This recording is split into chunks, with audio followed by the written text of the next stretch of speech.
নমস্কার, আমি পাঁশকুড়া থেকে বিশ্বজিৎ। বর্তমানে আমাদের এই করোনা সাইডে যে বন্যার জলটা এসেছিল কিছুদিন, দেখুন এখানে আজ তো 8-9 দিন হয়েই গেল।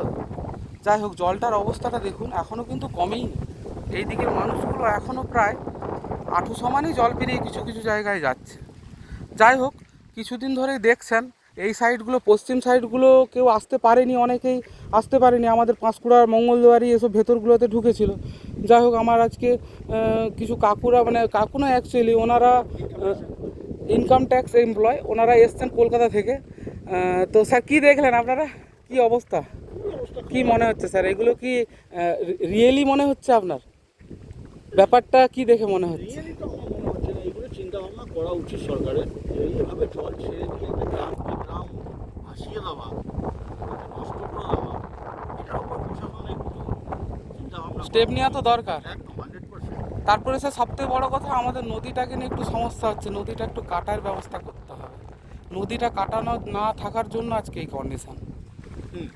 এটা হয়তো আমি স্যার হয়তো জানেন না, কেননা ওনারা তো ওই সাইডে থাকেন। যাই হোক, বন্ধুদেরকে একটা কথা বলবো, এনারা এসছেন, ভালো হয়েছে একদিক থেকে আমাদের। কেননা আমাদের যে এই সাইডের গ্রামগুলো সত্যি যেন মনে হয় আমাদের দেশ থেকে বঞ্চিত হয়ে গেছে প্রায়। স্যার, না কি বলেন? এখনও এই অবস্থা, রাস্তার কাজটা চলছে হয়তো।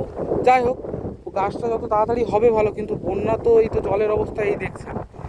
আর হয়তো টাইমও লেগে যাবে রাস্তাটা হতে। প্রাণের যে জিনিসগুলো আসছে হ্যাঁ, সেটাও ঠিক না স্যার, সরকারের তরফ থেকে দেখুন, আমি কয়েকদিন কোয়ারি করলাম, সবাই জানে। তবু আপনাকে আমি যেটা কাইন্ডলি একটা ছোট্ট একটা দিয়ে দিই।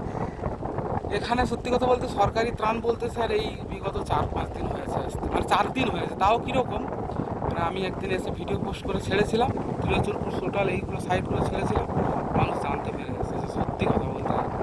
না হলে স্যার, সত্যি কথা, এখনও এই সাইডে আপডেট হয়নি।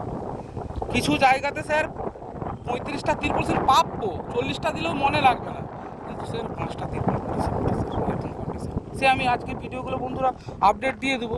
স্যারেরা এসছেন, ওনাদের কাছ থেকে সত্যি কথা বলতে, ওনারা যে এত দূর পর্যন্ত আসতে পেরেছেন, ওনাদেরকে আমার তরফ থেকে, বিশেষ করে বিশ্বজিতের তরফ থেকে আমি ঈশ্বরের কাছে কামনা করি ওনারা যেন বিগত দিনে এরকম বন্যার্থীদের পাশে দাঁড়াতে পারেন। স্যার, অনেক ধন্যবাদ আপনাকে। থ্যাঙ্কস, ভালো থাকবেন।